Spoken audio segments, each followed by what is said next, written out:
And he had an interest in philosophy.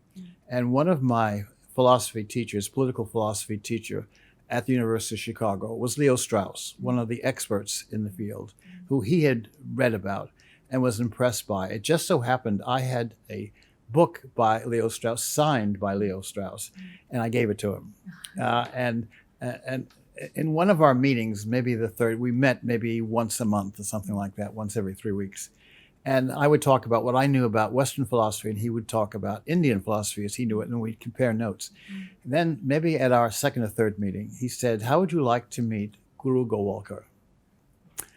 And I said, fine. I said, my advisors at the University of Chicago had actually met him as well. And I think they were the first foreign scholars who they agreed to visit with Gowalkar. So I did. And I went there and I would meet with him in the mornings and the evenings, and we would talk about a whole range of things. And but in those conversations, he talked about looking to the future to this year. That was many years ago.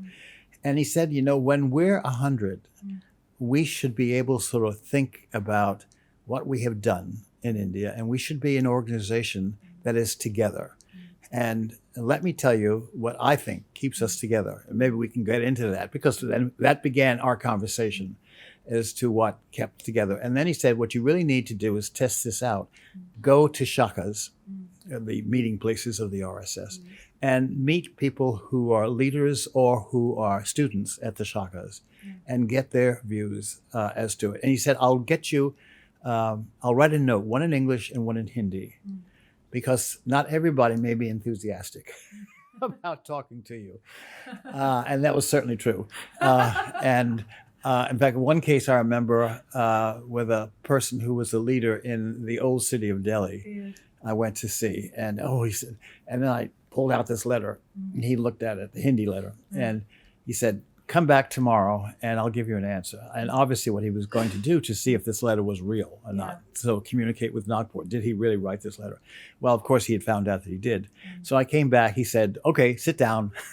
And that was the start. And so I really had, because of that meeting, I had, I'd say a very successful research. And I was here for almost 3 years doing research all over the country. In fact, the person who helped translate, I could get by in Hindi, but when I first went to my first interview in the old city, and I said, he asked me, well, how is your Hindi? And particularly, there's a certain kind of Hindi they speak there. Oh, I said, I think I'll get by. He said, no, you won't. I will go with you. And he did. Well, I happened to have lunch with him 2 days ago here. He's still around. His name is Ram Chowdhury. And he comes from a Marwari family, and I got to know his family fairly well and him. We've kept in touch, but he translated for me, and it's a good thing he did go. But it was the start of kind of field research after having visited Nagpur. So, all research you really have, particularly social research, you really have to have hands-on research in which you meet people. And I was fortunate I had that letter, and then I had met Gowalkar, because it opened up the door. And then I had a person who had become my collaborator, Sridhar Damle. Yes.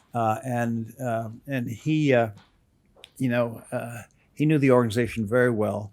And in places in Maharashtra, he was able to do translation for me as well. And I had someone in the South, someone, who a Tamil speaker, who helped me.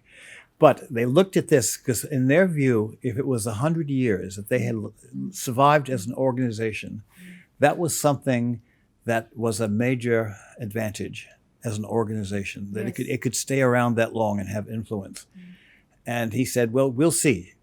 That was, many years ago. We'll see if that happens, but that is our goal. Is not, he said, not just 100, but beyond 100. That, do we continue to exist as a viable organization?